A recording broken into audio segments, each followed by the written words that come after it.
Okay,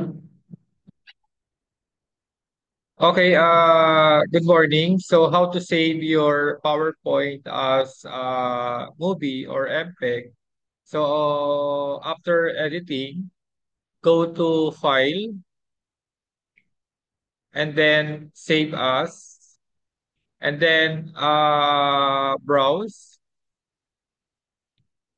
Then type niyo yung file name niyo. For example, Group 1. Besides natin naman yung mga pangalan niyo sa loob ng PowerPoint. And then i-click niyo tong Save As type. So piliin nyo yan and then piliin nyo yung MPEG or video. And then save nyo lang siya. So ganun lang mag-save ng MPEG or video.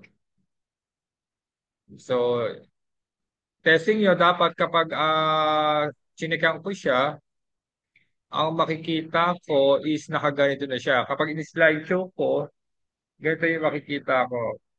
Dire-diretso yan. Yan. Wala akong ginagalaw dyan ha. Dapat naka-loop siya. Kaya PowerPoint loop ang tawag diyan. So kapag in-escape nyo, dun lang siya mawawala. Inuulit ko, dapat dire-diretso siya. So nasa video ko naman, dun sa previous video ko kung paano siya ididiretso. Ah, remind ko lang, para siya dire-diretso, ang gagawin nyo, punta kayo sa transition, pipiliin nyo yung i-uncheck nyo yung on mouse click. And then click nyo yung after. Bahala kayo kung 1 seconds, 2 seconds, depende yon sa design nyo. So, yun lang.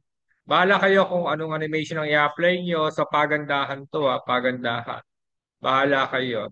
And then sa slideshow, wag din kalilimutan i-set up show and then ilulup nyo siya. Yun lang ang gagalawin nyo. I-check nyo lang yung loop and then i-okay nyo lang siya para magdire-diretso siya sa pagsisave. So kung may question pa, message lang sa GC. So thank you.